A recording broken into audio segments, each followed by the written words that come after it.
नमस्ते प्यारे बच्चों, कैसे हैं आप सब। आई होप आप सब अच्छे से होंगे और आपकी पढ़ाई भी अच्छे से चल रही होगी। कल हमने जो सीरीज छोड़ी थी तो आज उसको यहाँ पूरा करते हैं। चलिए देखते हैं। प्रश्न 6वां है, छायावादी कविता की विशेषताओं का उल्लेख कीजिए। तो इसका उत्तर है नंबर 1, सौंदर्य तथा प्रणय भावनाओं का प्राधान्य। कहने का मतलब है कि जो छायावादी साहित्य लिखा गया उसमें सौंदर्य को महत्व दिया गया, यानी कि लेखन में किसे महत्व दिया गया, सौंदर्य को, और प्रणय यानी कि प्रेम संबंधी भावनाओं की अधिकता रही। दूसरा है, भाषा में लाक्षणिकता तथा वक्रता की प्रमुखता। कहने का अर्थ है कि भाषा में लक्षण गुणों का और वक्रता यानी कि भाषा जो थी कैसी थी, परिनिष्ठ, और कहीं ना कहीं लिखा कुछ गया उसका अर्थ कुछ और निकला, इसकी प्रमुखता रही। तीसरा है, बाह्यार्थ निरूपण के स्थान पर स्वानुभूति निरूपण की प्रमुखता, यानी कि बाहरी वस्तुओं को अपने साहित्य में स्थान न दे करके स्वयं पर अधिक से अधिक लिखना। नंबर 4 है, प्रकृति का सजीव सत्य के रूप में चित्रण तथा प्रकृति पर कवि द्वारा अपने भावों का आरोपण। और 5वें नंबर पर है, छंद विधान में नूतनता, यानी कि जो छंद लिखे गए वो कैसे थे, नए छंद थे, नवीन छंद थे। जैसे कि उदाहरण के रूप में हम देखते हैं कि सूर्यकांत त्रिपाठी निराला ने एक छंद का जो है सृजन किया, वो कौन सा छंद था, केंचुआ छंद। ठीक है। 6वां नंबर है, डॉक्टर नगेंद्र के शब्दों में छायावाद स्थूल के प्रति सूक्ष्म का विद्रोह है। तो ये इसकी प्रमुख विशेषताएं हैं। प्रश्न नंबर 7वां है, प्रगतिवादी काव्य का परिचय दीजिए। यहाँ पर ये पूछा गया है कि प्रगतिवादी काव्य क्या है, स्पष्ट कीजिए। ठीक है, प्रश्न इसको इस तरह से भी हम ले सकते हैं। तो इसका उत्तर है, अतिशय भावुकता का विरोध, स्थूल भौतिक जगत की यथार्थता का वर्णन। अतिशय यानी कि अधिक, जो कहते हैं ना कि भावुकता यानी कि जो इमोशनल हो, अधिक से अधिक भावुक हो या संवेदनशील हो, उसका विरोध किया गया। स्थूल भौतिक जगत की यथार्थता का वर्णन, यानी कि जो संसार में, दुनिया में, जीवन में जो वास्तविक है उसका यथार्थ यानी कि वैसे के वैसा ही वर्णन प्रगतिवादी काव्य में किया गया। शोषण के प्रति आक्रोश तथा सामाजिक विषमताओं पर तीव्र प्रहार करने की प्रवृत्ति वाले हिंदी काव्य को प्रगतिवादी काव्य कहा जाता है।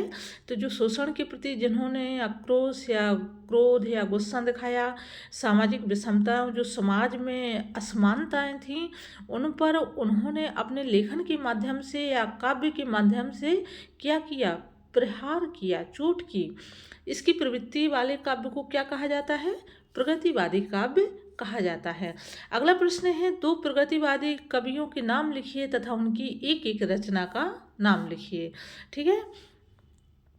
इसके अलावा अथवा में एक प्रश्न और है, प्रगतिवादी काव्य की विशेषताएं बताते हुए 2 प्रमुख कवियों के नाम तथा उनकी एक एक रचना लिखिए। तो सबसे पहले तो हम क्या देख लेते हैं, प्रगतिवादी काव्य की विशेषताएं देख लेते हैं कि कौन कौन सी प्रगतिवादी काव्य की विशेषताएं रहीं। नंबर 1 है, प्रगतिवादी काव्य में यथार्थ का चित्रण। अच्छा, जो प्रगतिवादी काव्य में, जो युग में जो काव्य लिखा गया, जो रचनाएं लिखी गई, उसमें सच वास्तविक का ही स्थान दिया गया, उसको ही लिखा गया।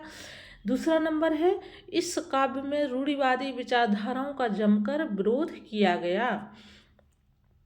प्रगतिवादी काव्य लेखन में या साहित्य लेखन में जो रूढ़िवादी थी, जो प्राचीन पुरानी जो समय, कई लंबे समय से चली आ रही परंपराएं थीं, उनका क्या किया गया, विरोध किया गया।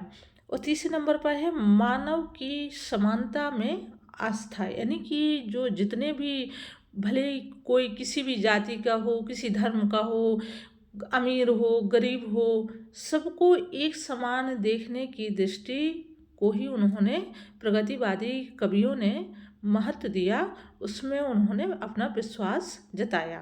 तो ये हो गई प्रगतिवादी जो युग की क्या विशेषताएं।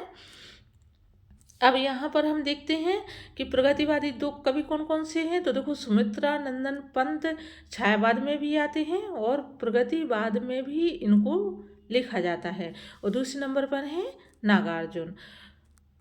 रचनाएं देखते हैं कि पंत की जो रचनाएं हैं और नागार्जुन की युग की आवाज़ और युग का अंत। तो युग की आवाज़ जो है नागार्जुन की है और युगांत जो है पंत की रचना है। अगला प्रश्न है, प्रगतिवाद की 4 विशेषताएं लिखिए। तो प्रगतिवादी लेखन की जो है हम यहाँ पर विशेषताएं देख लेते हैं। नंबर 1 है सड़ी गली रूढ़ियों का विरोध।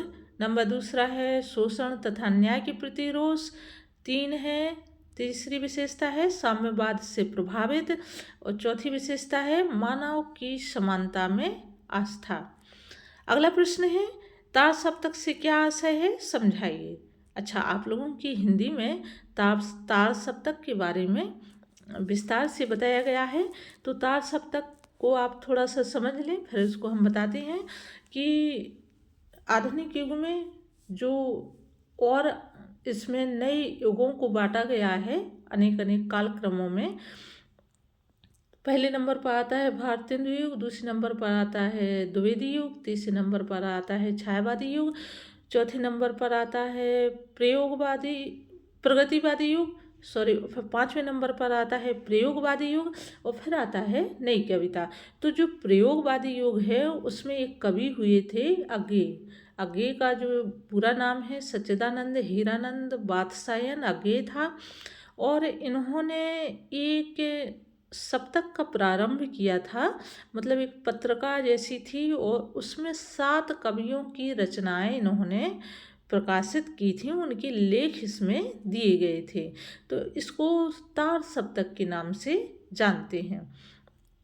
उदाहरण के लिए जैसे आज के समय में हम देख लें, जैसे दैनिक भास्कर अखबार है और उसमें कोई 10 कवि अपनी हर माह या हर 6 माह में अपनी रचनाएं प्रस्तुत करें, अपने लेख प्रस्तुत करें, तो उसको क्या बोलेंगे, दैनिक भास्कर का 10 सप्तक। ऐसे ही ये तार सप्तक था। तो इसका उत्तर क्या है, तार सप्तक का आशय सन 1943 में प्रथम बार तार सप्तक के प्रकाशन के साथ हिंदी में प्रयोगवाद का आरंभ हुआ। यही धारा विकसित होकर 1952-54 तक नई कविता के रूप में स्थापित हो गई। आज इसी का युग चल रहा।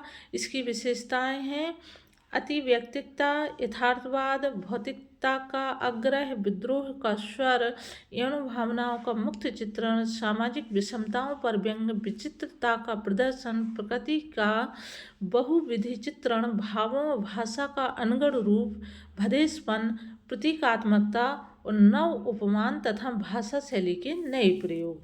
तो एक इसकी किसकी हैं, इसको हम छायावाद की बात का जो उसके बाद प्रगतिवाद और प्रयोगवाद यानी कि जो तार सप्तक था उसकी ये विशेषताएं हैं।